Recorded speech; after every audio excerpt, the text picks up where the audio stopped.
So who do you decide to sign with and take me on that next phase of your I life? mean, you know, I ended up doing, you know, some solo bolo projects with independent dudes from out there in Sacramento, and we ended up doing, you know, God Bless the Child, and, you know, doing solo bolo projects. And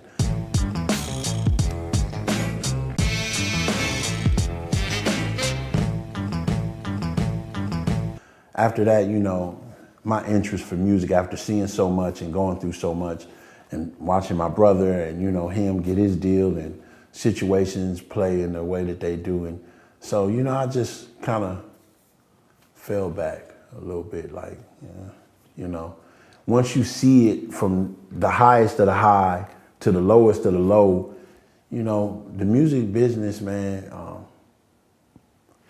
it's a grind, man, and it's real. And the people that are in it, it's real. And after a while, that lifestyle, you know, it takes a toll on you no matter what, especially on the level that I was playing it. And so I just, you know, I've always been a solitude type nigga, you know. I like to, you know, jump in my car and ride down Crenshaw. I'm still an everyday average nigga. That's, you know, happen to be Guerilla Black. So, I mean, I'm always living in my mind as black, you know, but the world see me as Guerilla Black. So I just felt like I needed some time for me and putting out a little few projects at the time or whatever not. And so, yeah. So eventually you put out God Bless the Child. Right. 3 years later. Right, right. And this is the time you're talking about where you were just kind of just doing you during those 3 years. Yeah. Okay. Yeah. So when you put out God Bless the Child, were these some of the tracks you were actually working on for album 2 with Virgin? No. You couldn't do that? No, absolutely not. A lot of those songs, man, we still got, and I'm still waiting, you know. Bro told me he gonna play me some of them, but there's a lot of songs. Some of them ended up, you know, making mixtapes, you know.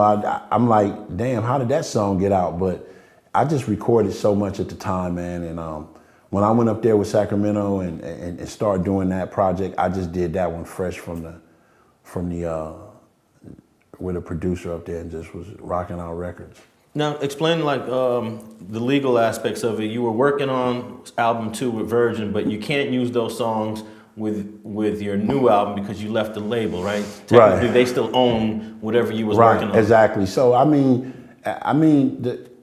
because some records, well, I was 2-tracking a lot of records, and a lot of records was, you know, if they gave a deposit on them, you know, the contractual, you know, obligations that was there is real murky. That's some murky ass water. So it's just best not to even broach that shit and just say, you know what, let's just create something just totally new, totally independent, totally different from that, and just create and work on something that's gonna be viable, but just as dope. Now, you put out 400 Shots, but that wasn't on any album, right? No. Can you talk about 400 Shots, which I think should go down in the conversation of diss tracks as definitely up there with Hit 'Em Up by Pac. Oh man. No Vaseline with Ice Cube. We gotta put that song 400 Shots by Guerilla Black in there.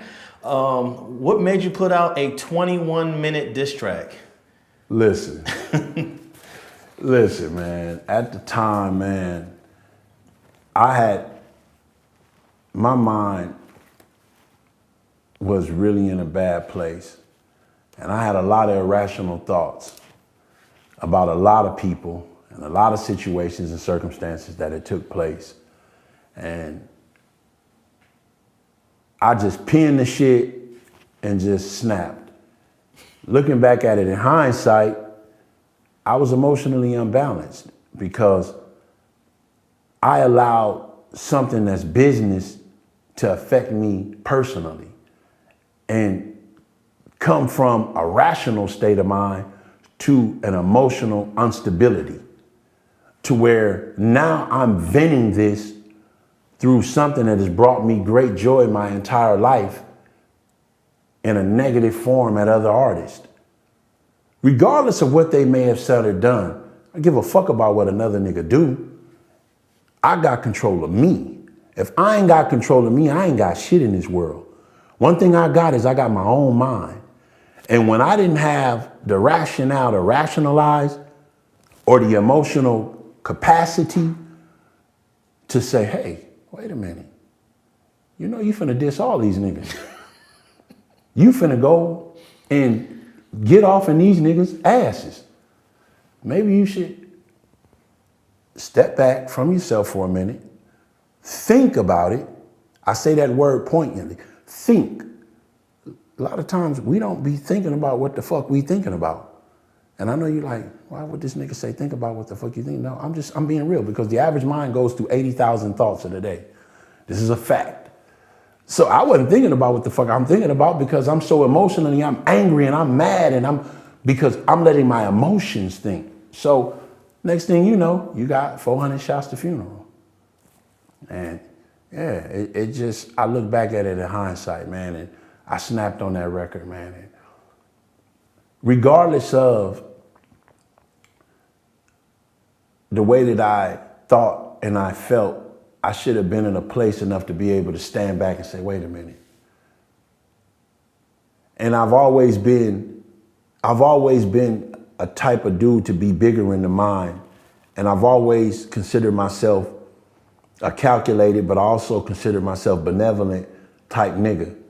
And I've always, even when people have done things to me in the past that didn't sit well with me, I've always tried to still see the good or the better in them, regardless of their circumstance at that moment. That doesn't make them a bad person. It just means that they made a bad choice.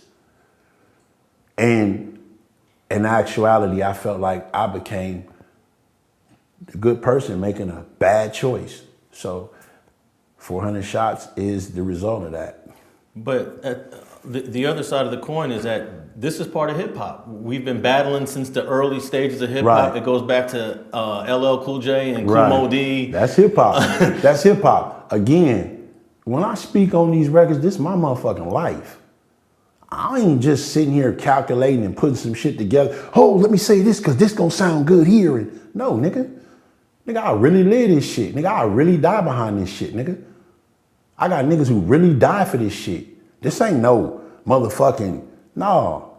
So yeah, hip hop is hip hop. But I'm from the West Coast. This is the home of reality rap. We started what you know today as reality music. Gangster rap. Thanks for watching StreetTV.net.